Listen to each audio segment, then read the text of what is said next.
This is The Joe Gaither Show on BamaCentral.com.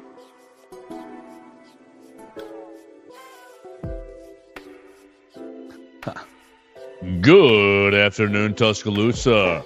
There we go. Internet world, West Alabama. How we doing today? Good morning. This is the Joe Gaither Show on Bama Central, BamaCentral.com. You guys are hanging out with us on the Bama Central YouTube channel. Oh my gosh, all my settings are messed up, Mason. All because I joined the show the other day, which was great. Appreciate Joe De Leon having me on. But all my settings are messed up, and I thought I corrected them all, but we didn't get it all on edit name. We want to put the phone number in there, all up right there so everybody can see us. 205-462-7340, extension ION 800. There we go. Now I can save it. Now it looks right. Now we're ready to go. The music is still going. Here we go. Pop, pop, pop, pop, pop. Let's turn that down so we can hear ourselves. One more time. Oh, well, I probably need to invite Mason into the show properly by, how do I do that? Where's my settings? Oh, my goodness. We're losing everything. Welcome in. Stop that. Yep. We're still working out the kinks. No. There are no kinks. It's just clumsiness. There we go. Mason, link. Yes, you're right. You do need a link. It's not right there. There it is. Now you got it. Okay. And I can re-add the phone line. Share screen, click on that old Zoom bad boy. If you want to jump in the show today, you can join us at 205-463-7340, extension 800. We'd be happy to bring you in. We're going to have a lot of fun on the Derry Daniel, in the Derry Daniel studio with my friend Mason Woods. Now that he has the link, my fault, not his. And here we go. Let's have a little fun today, Mason. What are we going to talk about? Greg Byrne. Mm-hmm. Alabama basketball, Iron Bowl of basketball. IBOB. Game of the millennium. I was asked yesterday how I feel about it on my confidence level. And I wanted to say like 2 on the radio show. 2 out of 10. But that's not like, okay, I do think Alabama can win. Yep. I'm just not... Is it just apprehension? Is this just how this is how I get every time the Bears play the Packers. I'm like, they're so good. Oh, we just have to play perfect. I think it's a little bit of that. We have seen Auburn be the best team in college basketball up to this point of the season. I don't think there's really any denying that. The Vanderbilt Commodores made me feel a little better about Alabama's chances, I think. But Vanderbilt's not bad. No, but they were able to match the physicality of Auburn without matching them like size-wise at all. And, for a while, at least, Auburn pulled it away at the end. But I think for a while there, Vandy was able to hang with them. And Bama does have some size. I think it bodes well for the Crimson Tide. I think Auburn maybe, isn't quite as tough as we thought they were. So let's get into it today. I want to start with Greg Byrne. Then we'll play. We got some voicemails from yesterday afternoon and evening. We appreciate everybody who jumped in on the voicemail line. Two voicemails we'll play. We're saving one for Friday, Saturday, probably. Call 205-462-7340, extension 800 if you want to leave your voicemail for the Joe Gaither Show. But we're live right now, so if you call that number, we're bringing you on the show, and we'll talk to you, I think. If we have the technology correct. So that will be an experiment. But we're going to play those voicemails after we talk about Greg Byrne and his idea for court storming. Greg Byrne always trying to be on the forefront of issues. And clearly this has been an issue that has overwhelmingly affected the Alabama Crimson Tide football team. I do have one thing before we get into the Greg Byrne conversation. Oh, yeah, please go. Tie back to yesterday's show a little bit because we talked about this briefly and it developed overnight some. Carl Ravik. Oh, yes. During Saturday's game, throws out during Wednesday's game, throws out the SEC is 82-82 since January 1st. This league isn't quite as good as everybody thinks it is. It just goes to show you not one team is dominant, and completely just an idiotic comment. We talked about it on the show. Very obviously, the SEC is going to be exactly 500 at the end of the season. because every team plays another SEC team. So you always go 1-1 every game. Groundbreaking math. Carl Ravik, Twitter is a buzz during that game and after the game. Obviously, he did not see it for a while following. He tweets yesterday, just landed to see that X is on fire. Simple explanation. Tongue-in-cheek 82-82 record was to illustrate any night either team can win and one will. Clearly very poor execution on my part. It's amazing that Alabama and Auburn have a one loss in such a great conference. That is all. I still don't think he knows what he said. Yeah, that explanation missed it. Now, what I saw was from him that said, after many hours. Did he finally realize? After many hours, and friends on Twitter saying that I just need to take the loss. Okay. I'm taking the loss or whatever. Okay, good for you, Carl. I did not see that. Okay, yeah, I'm seeing that now. What was exactly? So it was 4 hours after landing and reading all of the responses. It is overwhelming. I will heed the advice of my friends and take the L. My bad, my mistake. Always appreciate the feedback and grateful for the audience. That was what he should have said originally. Yes. And I still don't know that he quite grasps what he said. Probably not. I still think he thinks he made a point there. Because I wanted to illustrate that any night any team can win and does. Exactly. Yes. Every night one team wins and one team loses.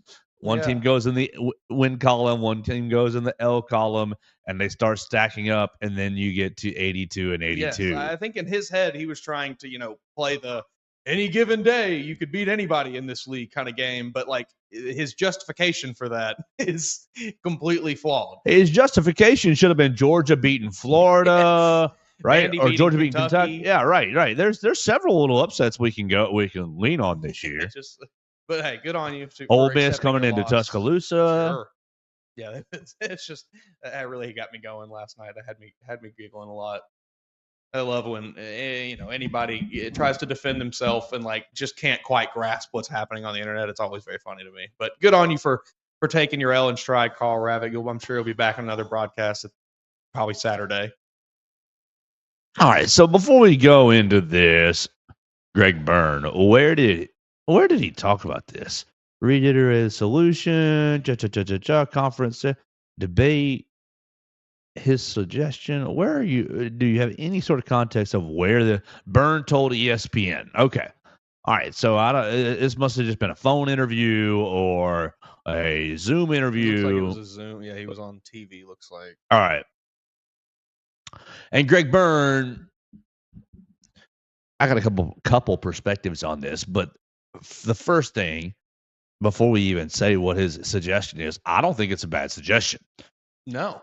Greg Byrne is talking about court storming and field storming. And from the Alabama football perspective, that was at Vanderbilt, at Tennessee, and at Oklahoma. All three universities stormed the field on you. And let me tell you, I am on the field at Oklahoma waiting for the field to end, and I am asking the Oklahoma fans, why are you doing this? What are you doing? I'm serious. You can say, oh, Joe, you're not a jerk like that. No. I looked at people and said, why are y'all doing this? Oh, it's fun. It's a once-in-a-lifetime opportunity. I said, you realize this Alabama team is not.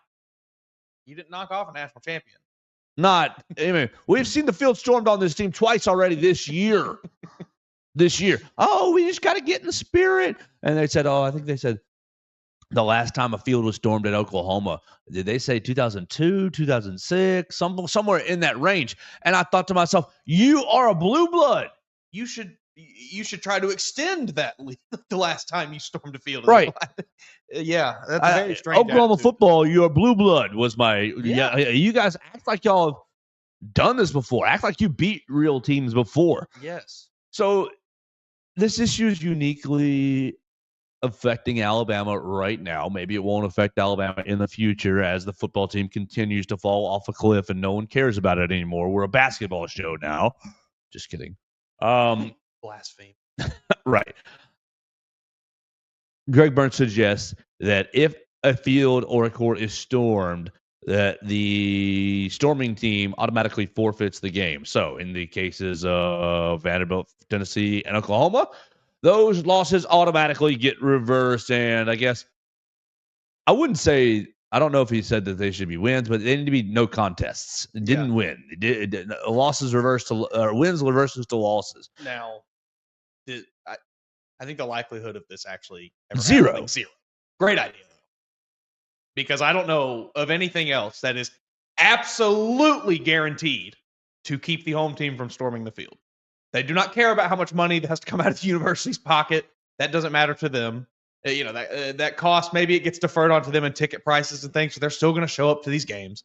That is a 100%. Oh, if the crowd knows, we don't get this win if we storm, they will not storm the field. It's a great idea, but Greg Byrne also gets to throw this idea out into the ether, knowing that my fans, my Alabama fans, are never storming the field, are never storming the court. So I could suggest I could suggest the wildest bleep possible. The storming team has to fire their head coach. Yes. Right. They got to fire their head coach. They got donate to $1 million to the opposing the team. best player has to transfer over. You get limited scholarships for the next 4 years. Alabama picks up Vanderbilt running back Cedric Johnson. Yeah. Alabama picks up Tennessee defensive end James Pierce. Yeah. Alabama picks up Oklahoma linebacker Danny Stutzman. Like, all right, we're set. Y'all can storm the field on us. We'll just acquire. Welcome aboard, gentlemen. Yeah, no, that's fair. He knows that he's never going to have to deal with this problem. Yeah, he's kind of talking from his tower here, where he's like, I know this is not something that's going to be even come across my desk, so I can say whatever I want, basically. But it is a good idea. It's a good idea. Now, I don't know where he was for the Vanderbilt and Tennessee game. I was on the Vanderbilt sidelines, but I really was on the opposite end of the field storming, and I tried to run over to the Alabama tunnel to get the Alabama guys going in, looking kind of sad or whatnot on my video. So I don't really know where Greg Byrne was at Vanderbilt. I didn't make the Knoxville trip. We sent Will Miller instead, got to rotate it out. It's all good. But then I was on the Oklahoma trip. And I tell you, dude, that was a wild minute, because that was a wild 5 minutes, because I'm running onto the field. You remember, they rushed the field before it was zeros on the clock. I'm running onto the field to capture video as the crowd's going on. There's still time on the clock, and everybody's rah, rah, rah, this, that, and the other. And then the PA announcer, please clear the field. The game is not over. Please clear the field. And I'm thinking, where do I go? I'm at the 50. Where do I go? I'm thinking, don't get kicked out of this stadium, Joe. Don't get arrested, any of this like stuff. But I'm also thinking, you got to film this. You're basically, my role with Bama Central, some of these football games, is YouTube man. Get stuff for the YouTube. Now, I'm writing stuff as well, but like at that point, film this stuff for our YouTube, and you can see it on our YouTube. Really, my whole 10 minutes. It was wild. And I'm thinking, where do I go? Well, I think, where the safe place is? The Alabama sideline. And I end up sneaking right on the Alabama sideline, and I'm watching the Alabama players all kind of, all right, what are we about to do? All the Oklahoma fans are just brutal, yelling at Jalen Milroe, yelling at all kinds of these. And all right, long story short, Greg Byrne's on the sideline right there. So he knew, I say he doesn't have to deal with this. He doesn't have to deal with it as far as our guys got to pay, our university has to pay. But we've talked about it before, Mason, how much it's insinuated that lots of money and lots of equipment was stolen off the sidelines 2 years ago when Alabama lost to Tennessee, that they stole.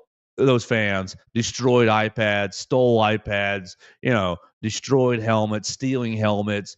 So it is something that Greg has to deal with. I want to be fair. It's just he doesn't have to deal with it from my program might lose us $100,000. And I think that's kind of the hidden cost of the storm, or the field storming, that people don't really, people kind of fail to acknowledge.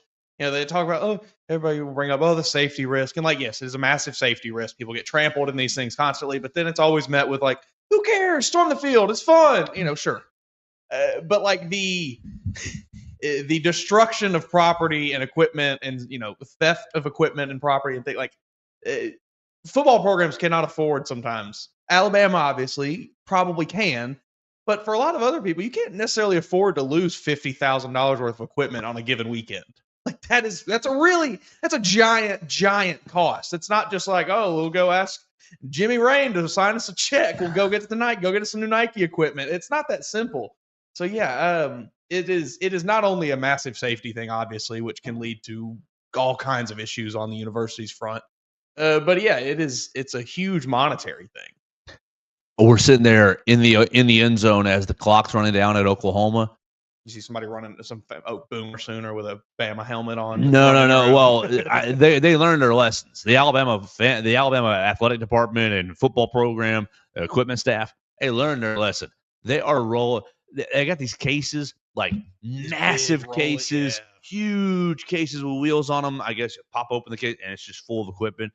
And as the time is going down, these equipment managers are just rolling these cases off the field, like through the end zone into the locker room beforehand, because they know what's about to happen. Like, it was not a surprise.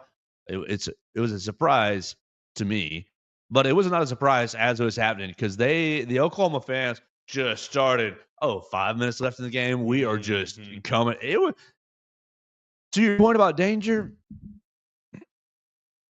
I don't really see myself as, I'm going to go fight someone as that type. I really don't.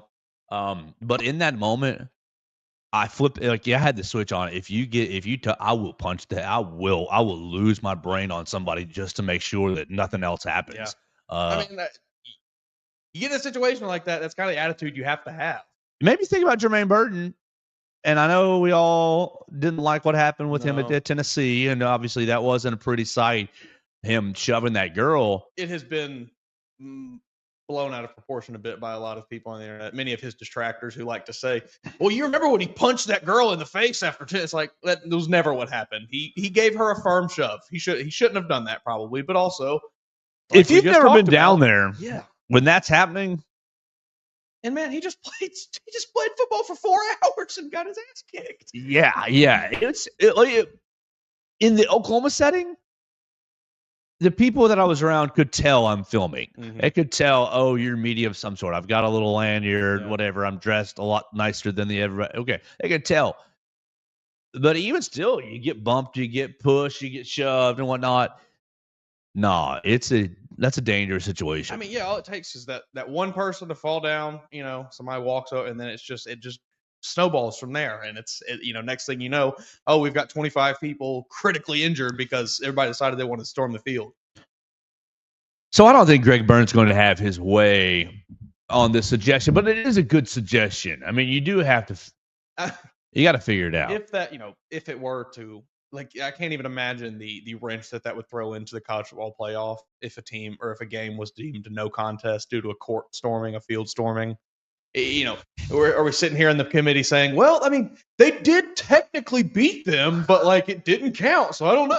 That would be disastrous. Are the Alabama fans sitting there saying, that game against Oklahoma didn't count, right? The game against Vanderbilt didn't count. Tennessee didn't count. So we're 9-0. Yeah. We're not 12-0. We're 9-0. 9-0 going into. Come on, baby. I know we didn't make the SEC champion, but you can't leave. You can't leave an undefeated SEC team out of the playoff. Yeah, that would be rich. But Vanderbilt had an idea. I like this idea too. It's a little cheesy, but I like it. It's very Vanderbilt. Yes, it is. That's a great way to put it. It's very weird Vanderbilt, and we just want everybody to have fun. Because this has cost Vanderbilt a lot of money. Vanderbilt rushed the field against Alabama, so that's $100,000, right?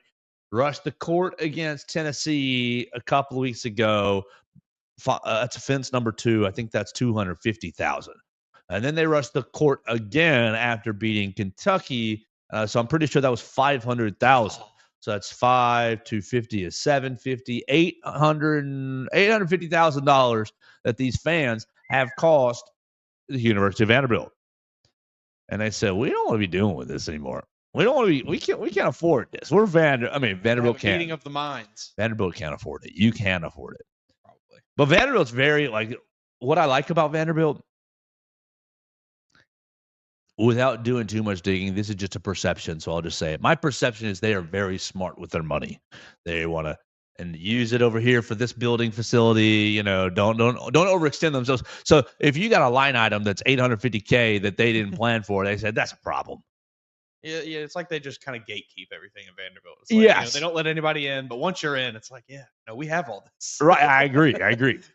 So you got Vanderbilt, who is last week made an announcement. We're going to invite you on the floor for wins. But instead, we're going to basically put a countdown clock up. If we win, it's going to be 2 minutes, 1 minute. If we win, you are going to be allowed on the floor in Memorial Gymnasium after the 1 minute clock expires. And during the 1 minute clock, you're getting your handshakes. The visiting team's getting off the floor. Their equipment staff's getting all their stuff up. And everybody is leaving all hunky-dory. Nobody is getting into fan interacting with people and coach and player. And then the fans get on the floor and they can go rah, rah, rah, go Vanderbilt and dance on the floor and get their stuff. Because, look, that's all these fans want. They just want the selfie. Out there with their video. Exactly. They just want the selfies of rah, rah, rah. We beat Vandy. We beat Tennessee, Kentucky, whoever. Mm-hmm. So you get the countdown clock. We clear the personnel off the floor. Everybody who wants their selfies and wants to do their little 2 minute dance can do so, and nobody gets fined. I think it's a really good idea. I am curious to see in practice, in a genuine, like, big time major upset, say Vanderbilt were to take down a top 5 team, in Memorial Gymnasium again, like they did to Tennessee, I'd be interested to see if this actually worked, because the court storming is a very, like, it's not a meditated thing. These people just run out on there at, kind of on a whim. Oh, clock strikes 0, we're on. So I don't know that many of them are going to have the wherewithal to actually pause for that minute. But if they do, I think it will probably stop a good portion of them from even going on the court at all, because they'll just sit there and be like, I ain't waiting a minute for this. We won. Let's get out of here. Exactly. So that, if you can actually get them to respect the minute, I think it's a fantastic idea, because it will limit the number of people that are storming the court, and it also obviously keeps the players and coaches and equipment staff and everything safe. We just got to see if they respect the minute or 2 minutes, whatever it is. I think that's your biggest hurdle. Yeah, because it is such an emotional moment. Let's go to especially if it's a buzzer beater or something, like, to the Alabama football game, the way that played out. I mean, Vandy's taking a knee. I think you would have got the kids to wait the minute, because it wasn't a last second victory. I think there's going to be your biggest problem. Yeah. The last minute emotional flip of, we were going to lose, but now we won. Or all it takes is one guy to run out there, and then here comes everyone else. Yeah, it's that's certainly the hurdle, but I like this idea. I think it's a strong idea. I think it's by far the most creative solution anyone has come up with to addressing this issue. Now, at Georgia, what they've got going on, we talked about that a couple weeks ago. Georgia, they either beat Kentucky or Florida. I get it confused. But they beat one of the teams at home, and they rushed the floor, and the University of Georgia paid the fine, this, that, and the other. Well, the next game, the administration said, if you don't rush the floor, we'll take a portion of the fine money and put it into fan experience, student experience. Yeah. We'll put it into, like, T-shirts, or put it into, like, giveaways, or put it into, student activities on campus. That's good too. I like that. I don't know that you can really rationalize with people. There's a lot of dots to connect there. Where people if we don't rush the floor, then they do this, and then they do that, and then maybe I get a T-shirt in a few weeks, and it's like, that's a lot to ask people to consider right there. I think the Vanderbilt thing is a little quicker, and it's like, I see a big 1.5-minute countdown on the big screen up there. I can just wait. But it's it's a creative idea. So you need to pay it for this coming Saturday, as the students are. I bet you they will, because they did it last year. Coach Oates and all the players had donuts for all the fans going into game day.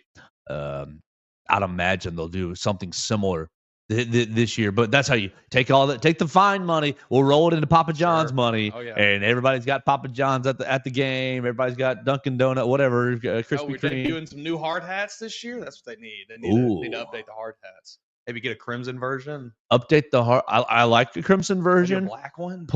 Do a houndstooth hat. Be good. Bring us aboard. Bring us aboard. We're just giving you free ideas.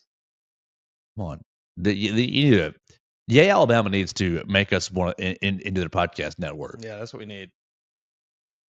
Okay, so there's your fines. We'll see. Look, I'll tell you this. Alabama will not be rushing the floor on Saturday. Win, lose, or draw against the Auburn Tigers. What I want to see an opposing team storm a court. Like, I want to see, somebody go on the road and storm their court. That's what I want. The Auburn fans storming the Vanderbilt. Something like that. Because the Auburn fans were loud on TV. You could hear them. It was not an overt home court advantage for Vanderbilt on Tuesday. That would be really like something. That's what an opposing team. We're going to cost you. Because that money gets paid to the losing team. That's just big brain right there. It's just playing 4D chess. That's right. Mason, why don't we listen to some of these voicemails, and then we'll talk about Alabama basketball. We got a couple voicemails from yesterday. We appreciate everybody who's calling and using the voicemail line, 205-462-7340, extension 800. You can hear your voice on the show. And here were two calls from yesterday. Hey, I just wanted to say Nate Oates is our new Lord Savior. Since our previous Lord Savior, Nick Saban, bailed on us since he couldn't get new players because Chargers weren't working no more, Nate Oates is here to save the day, and I am thankful for him. My only regret is that he did not dip into the NIL money and get future Hall of Famer Bronny James. We should have paid him enough money to keep him from going pro, and he would have got us our first national championship. Roll Tide. Hello, I am the Auburn fan who called last night. I admit I hate watch your show, but I just have to respond to a few things. You asked for one reason why I don't like Nate Oates. Here are 3 reasons. First, too many threes. The offense is too one-dimensional and predictable. I think good defensive guard play will stifle your undersized point guard. 2, he can't coach a defense, and we all know defense wins championships. Bama's defense is atrocious, and you guys are basically traffic cones on defense. 3, Nate Oates is too soft. He doesn't hold people accountable. He'd rather hand-hold and, be very nice to his players. Whereas Bruce Pearl actually holds people accountable. You know what I mean? He coaches tough defense. He keeps people honest. Defense wins championships. War Eagle, we're going to win by 15, 20, guaranteed. See ya. There we go. We had 2 calls yesterday. And actually we had a third, but I'm saving that voicemail for when I'm actually ready to respond to it. But 2 calls yesterday. Appreciate the 2 callers who joined us. 205-462-7340, extension 800. You can call and leave your voicemail. Do you like the Greg Byrne court storming suggestion? Or do you have a better suggestion to stop the court storming? But really this week is all about Alabama and Auburn in the Iron Bowl of basketball. Mason, let's respond to these voicemails after we tell them about our friend. We're live in the Derek Daniels studio right here off of McFarland Boulevard. Call Derek and his team, 205-758-3391 for all of your insurance needs. Derek and his team would love to talk to you about your car insurance. You need the renter's insurance. Are you moving this summer? Renter's insurance, home, life, auto insurance, everything you need in the insurance realm. Derek Daniel and his team can take care of you. Call them at 205-758-3391 or come visit them just off of McFarland Boulevard past the Tiger Rock and Rustic Rehab right here on the left. You might see our cars in the driveway. Come visit Derek and his team. 205-758-3391. Like a good neighbor, Derek Daniel is there. Call and see how much Derek can save you today.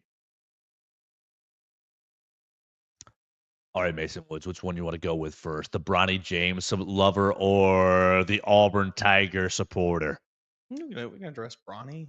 Oh, Bronald. I think that was a joke. Yeah, probably. Bronny's tearing it up in the old G League, for the South Beach Lakers. 13 points a game. Almost 37% from the field. What's his 3-point percentage? Because that was terrible. 21. That was like a big minus in his game. He's averaging 3 turnovers a game. He's he's how many minutes? 20. About 27 a game. Okay, all right, you're playing a lot. Yeah. How many assists? 3. He's basically canceling himself out. 3 turnovers, 3 assists a game. Okay. Oh yeah. I guess that's fine. My Bronny James stuff was rooted in the nepotism. Yeah. I think he was appropriately rated as a recruit. He was like a 4-star recruit. I think he was 80, 60. He was between 60 and 80 as far as players in the class. And I think that was about right. You got recruited about right for a 4-star recruit. Obviously, the last name James got a lot more people interested. But let's be like, his finalists were USC, Ohio State, and was it St. Bonaventures? It was some weird team that LeBron's old friend coached. So like, he wasn't flirting with Duke, North Carolina. Yeah, this wasn't Cooper Flagg. This wasn't AJ DeBansa. Yeah. Ends up at SC, has a freaking heart attack. And then becomes a bench player. And people, oh my gosh, I got friends that are, well, it was so overrated. It's like, do you not understand what the average freshman does in college basketball? Alabama has 3 star-level freshmen, and if you just look at their numbers, you think these guys are okay. Yeah, a lot of them don't even start. Right. Aiden Sherrill, not really starting. Yeah. Darian's injury, okay. LeBaron's kind of got moved to the bench, but like, freshmen do not impact college basketball that way. So Bronny has his, mid-year. I think he averaged like 4 points a game. Yeah, he was a decent role player. Fella should have stayed at school. That's where my contention is. Absolutely. However, doesn't matter. I guess I can't fault LeBron. I mean, if I was in that situation, I'd probably find a way to get my kid on my team too. I pray that my father would, and I pray that I would do that for my son. Yeah. I think Bronny, for your own career sake, maybe you should have been like, "Hey, Dad, I'd like to stay in college a little longer. 1 more year, Dad." But it's not like LeBron James Jr. will ever be hurting for money in his life. So regardless of if his NBA career pans out, he'll be okay. It was. I thought when this is not even talking about the question, but when he did go to the Lakers and I saw all the people, oh, this is like some gorgeous, beautiful moment between that was a little ridiculous because it was like, sure, that would have been if it had come naturally, if it had happened organically. Like, we all know that LeBron just puppet mastered this to get the Lakers to get Bronny. And then, as we see, Bronny is an okay player in the G League. He was never going to be a good player in the NBA. J.D. Davison is doing circles around him in the G League. I don't have JD's numbers pulled up, but I know JD has been really crushing it for the Maine Celtics. And JD's in a bad situation. If they could swap, JD might be on the Lakers right now. You're playing in the G League for the Maine Celtics, and he's averaging 27 points a game, shooting 48% from the field, 32% from 3, 80% free throw shooter. But he can't get called up because the Celtics are so dang good. Because you got Peyton Pritchard, who's Mr. White Boy. I'm gonna not mess anything up here. Yeah. I saw JD Davison came across my timeline the other day with a ferocious dunk over somebody. Yeah. Just reminded me of watching him at Bama and thinking like, oh man, it's going to happen. We're going to get it. Yeah, but the Celtics aren't going to let him. He's too good for them to let him go. Yeah. He's in a bad situation. Yeah, it's a tough spot to be. Maybe he's probably enjoying himself. He just gets to hoop. Probably gets a decent amount. I'm sure he gets paid relatively handsomely. Yeah, he's probably on a 2-way contract. He's probably making some much better money. All right, number 2. Auburn fan chimes in, and we appreciate. Look, if you're hate watching this show, we love you even more.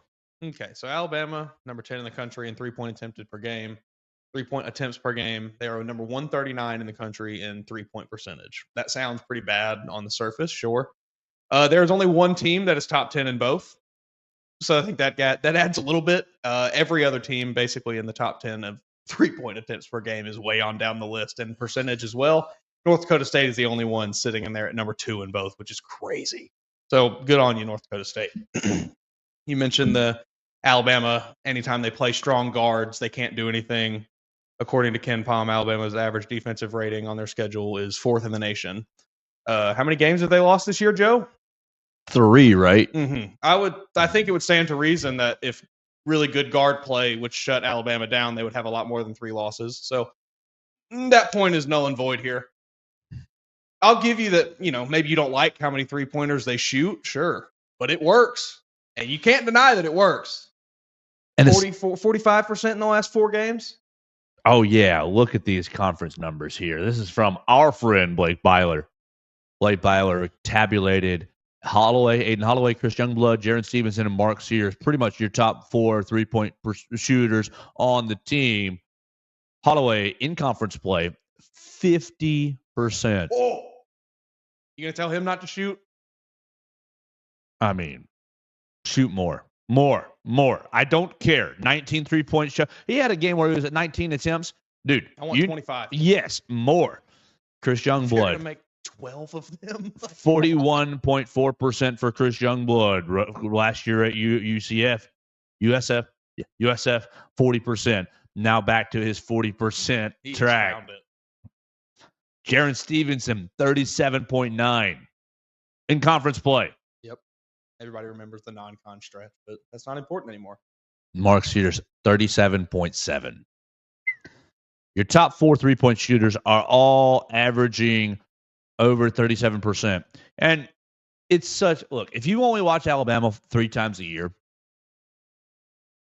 if you only watch them 3-4 times a year, when they play your team, when they play Auburn, or when they play in the SEC tournament or whatever, you're going to give me the lives by the 3, dies by the 3. Oh, this team shoots too many 3-point shots. What happened to fundamental basketball? Oh, my gosh. You don't understand. The first option always is the layup and dunk at the rim. The 3-point option is option 3. Yeah, go get fouled. Get to the free throw line. If those options don't happen, then we're looking for a 3-point shot. And people just, because you're taking so many of them, you must be living it. No, it's the pace. The pace is the special sauce. The pace is what negates all your arguments because you're going so fast. You're getting to the rim so many times. Oh, my gosh. Actually, watch this team. You've been playing the same way for 6 bleeping years. When someone looks me in the face and says, well, Joe, if that 3-point shot's going, they're going to win. If it's not going, they're going to lose. I think to myself, you do not understand this game at all. You don't understand this game at all. And I'm sorry. Go ahead. No. I was just going to say, you mentioned pace, and I have this list still pulled up of the top 10 teams in 3-point attempts per game. A lot of overlap between the top 10 teams' pace and adjusted tempo and most 3-point attempts. So that again goes to show you that it is not they take too many threes. It is they just play the game faster than everyone else. Drives me absolutely nuts. Just a fundamental misunderstanding of one Mr. Nate Oates. And it's first year Nate Oates, okay, it's okay not to grasp the system. Yeah. Second year Nate Oates, where you're still learning it, it's okay. You didn't grasp the system yet. The system has not changed in 6 bleeping years. It is downhill driving. Kyra Lewis, get your butt downhill. Yeah. J.D. Davison, Jaden Shackelford, get your butt downhill to the rim. Javon Quinterly, go finish at the rim. Mark Sears, go finish at the rim. Oh, crap, a lot of things are junked up. I'll kick it out to a 3-point shot. Yep. I mean, it has been the same system for 6 years. Like, Get your butt to the rim is the system as fast as possible. And, oh, man, if you can have a 7-footer rim rolling and lobbing for the like Man, it just makes things go. the system has not changed. And it's just so lazy. They shoot too many threes. Yeah, like you said, they just, that immediately right off the bat, okay, you don't watch. That's fine. It drives me nuts. That is. I know I have friends that like to say things to trigger me into emotional responses. That's one of them. That is easily. If you want to press the buttons. Oh my gosh, that's one of them. I had somebody the other day. We were talking about this Alabama-Auburn game, and they were talking about, well, we were talking about the Ole Miss game, and he was talking about offensive rebounds. And I said, yeah, that's a fair point. I think they only had like 3 rebounds that whole game. But I said, but if you don't have those 21 turnovers, and those 21 turnovers become 21 shots, and you take whatever shooting percentage it is, like, you're probably winning that game. It's as simple as not turning the basketball over. Am I just arrogant the way I watch these games because I feel like people can't see what's actually happening? I don't know. I mean, I don't think Nate Oates has tried to hide anything. He's made it pretty clear from day one what his goals were. I mean, I'm pretty sure he laid it out for everybody. Like, here's what we do: we try to get to the rim. If it's not there, we try to get try to get foul shots. If that's not there, we try to get a 3-pointer. I mean, he told us that from day one. And we're trying to get all of that under by 16 seconds in the shot clock, by 18 seconds. Whatever it was. Right. Yeah, I mean, I don't know. Nate Oates has given us the playbook. Now, obviously, he's not telling us the defensive switches and every wrinkle he has and every lineup and things, but, like, he's told us his MO from the day he got hired. And it has not changed in 6 years.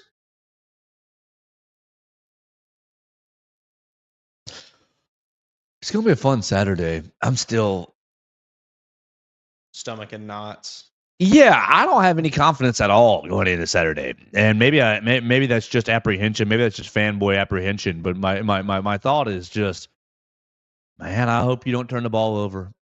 And I hope you my real goal, my real dream is for Mark Sears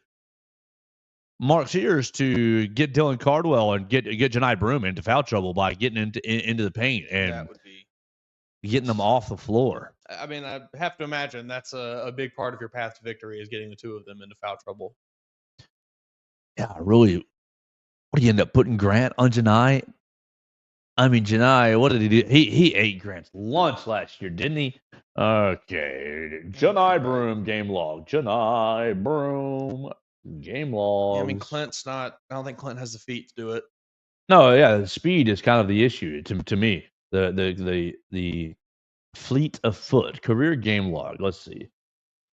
Though, I mean, all that to say, it's not like Janai Broome's going to make his first attempt down there. He's gonna run one off the front of the rim and then go for his own rebound. So we got a pretty good chance of Cliff getting that board. Man, Alabama's going to go down there and just bounce them off. Oh, that's 2023. So I want 24. Angel Reese of men's basketball. Yeah. Lost at home. Alabama won at home and lost on the road. Let me see. Points. Points are at the end of this list. So he scores 25 and 14 last year in Coleman Coliseum. 25 and 14 on 10 of 15 shooting. Whew. That's a good game. And then down on the points, he was 24 points, 24.7 rebounds, and they won. That's my biggest issue, defending Janai. Is it going to be? It's probably. It's not going to be Grant. It's going to be Jarrett. Yeah, you're right. 6'10", 6'11", Jarrett Stevenson. Do we know the status of Darian Reed? Not that Darian Reed is going to be on Janai Broome, but I'm going to guess out. I'm going to continue to guess out. I think you probably aren't going to expect to see Darian Reed back until SEC tournament. Only not because of what he's dealing with, a severe injury. For the sake of flare-ups. Yeah. Right. Flare-ups, I think, are what your flare-ups and bounce backs. Kind of. I think you wouldn't expect to see Darian Reed for another couple of weeks at least. Yeah. That's going to be something to overcome because his perimeter defense is excellent. Golly, I would have loved to have had him on Denver Jones. Yeah, but no, you're right. Jaren, I think Jaren makes me feel pretty okay. That matchup, I think I like what Jaren can do there. He's got the footwork. Were you I with don't me? know that he's quite strong. I don't know that he's is strong, but he's got. We were together yesterday. Oh my gosh, the days are running so much together. Where we talked about Jaren Stevens' apology for. Oh gosh, the days are running so much together. I think defensively, he's been one of your better defenders almost all year. Yeah, there's a reason he hasn't really ever been bumped from the starting lineup, and I kind of think the defensive end and what he's able to do guarding 3 through 4, 3 through 5 gives Coach Oates a lot of leeway, a lot of comfortability, a lot of Yeah, it's just I have one guy that I know that can guard 2 or 3 positions out there. That's got to feel pretty good. I think I've not seen anything from Jaren that leads me to believe he can't handle Janai Broome. I think he's matched up well with other big men this year. I think Alabama's, a lot of times, has been their biggest issue has been some guard or other perimeter guy going off for 25, 30 points in a game when you didn't really expect him to. Denver Jones, what was it, 5 of 7 behind the arc against Vanderbilt?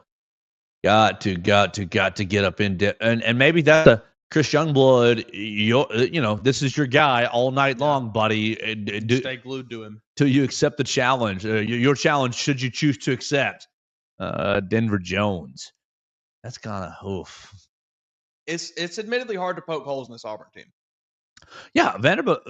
Byington goes before the game on Monday, says, "Oh, Auburn doesn't have any weaknesses," and then after the game on Tuesday said, "Oh, I said they didn't have any weaknesses, and they didn't have any weaknesses." Yeah. So, I think Auburn it's not a team that you can beat with an off night. If you come into this game with an off night on anything, off night shooting, off night defensively, one way or the other, you're not going to win this game. I think you got to have everything going for you in this matchup. Alabama has to come into this game and continue to shoot like they have the last 4 games, and they have to really step up on the defensive end and not turn the damn ball over. Let me see if I can pull this Kevin Skarbinski tweet from the other day where he's talking about number 1s versus number 2s. Goodness gracious. I'm pretty sure I hit like on it, but I hit like on so many different things that my likes are all just in a huge mess. I'm pretty sure. Yeah, I'll just go to old Kevin's thing. Kevin Skarbinski. Pretty sure he wrote on the Twitter machine that this is the 7th time 1 versus number 2 has ever happened in the same state, and number 2 has won all 6 beforehand. Okay. So we got the voodoo on our side. Yeah, got a little magic. Come on. Scarbs. I'm only going to give this 10 more. The only one I can remember from that list was Memphis, Tennessee. It was just because Bruce Pearl also participated in that game.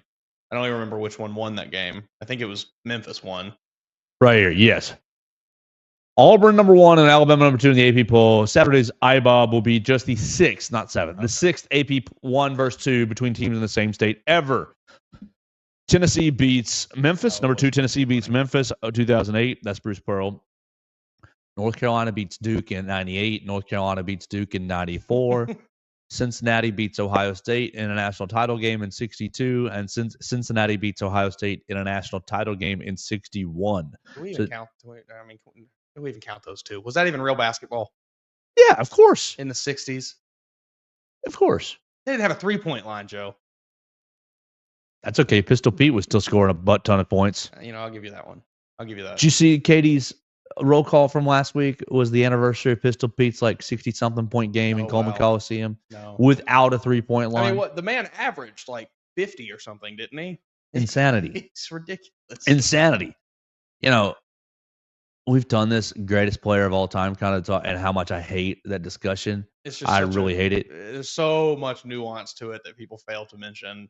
I really like kind of Would you say the GOAT table? Yeah, championship table, GOAT table. And like when I'm talking to my friends, Pistol Pete's there, and people are they give me a lot of hell. What? He's not a little white guy. I said, brother, he is go watch some training videos. He is I'm sorry.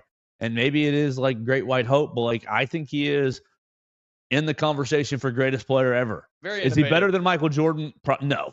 Is he better than LeBron? No. Wilt Chamberlain? No. Kareem Abdul-Jabbar? No. But like, I think that you can't tell the story of basketball without him, and that's pretty important. Sure.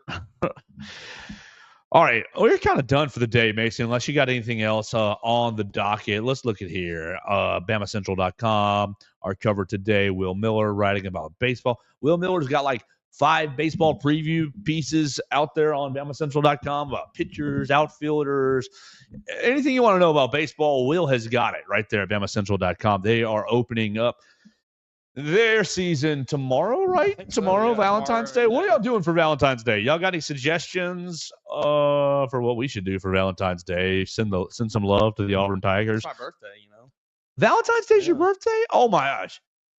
Mason Wood's birthday tomorrow. So look. Big 26.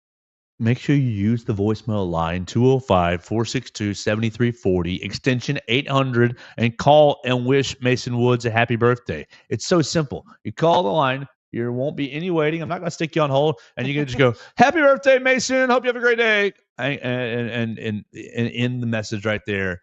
And you've made Mason's day. So use the voicemail line to let Mason know how much you're thinking about him tomorrow. 205-462-7340. Did you see, as the Eagles now have won the Super Bowl, they're doing their media tour, basically hitting all the late night shows, hitting the talk shows and things. Did you see, I think it was the Jimmy Fallon show. They had, Jalen Hurts, Saquon Barkley sitting in the chairs talking, and then he brings out the offensive line to do a shotgun race, basically, with, everybody gets a beer and everybody's going to shotgun one. Beer? And you're thinking, and I'm like, in my head, I'm like, this is like the first time I've ever seen Jalen Hurts do anything like this on camera.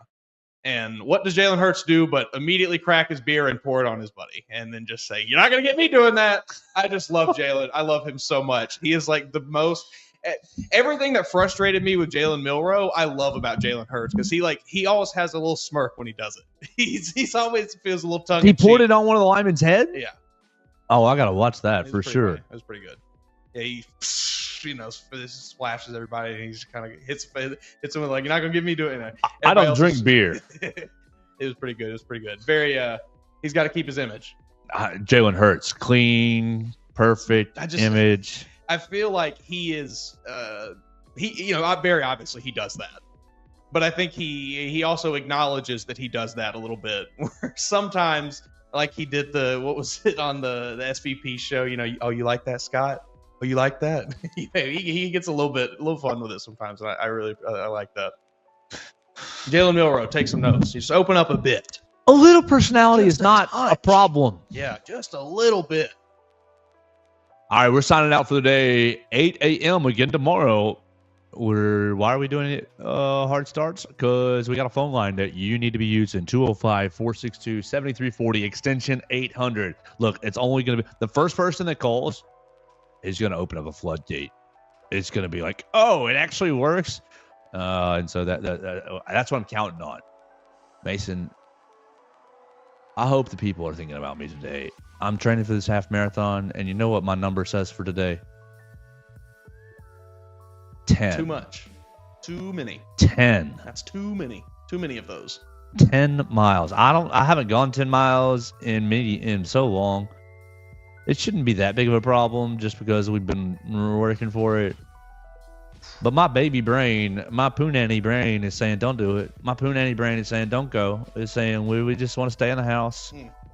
In the warmth. I don't want to do it. But we will do it. And we'll talk to you again tomorrow after I survive on the Joe Gaither Show. Leave us a voicemail for Friday's show, 205-462-7340, extension 800. This was the Joe Gaither Show on Bama Central and BamaCentral.com.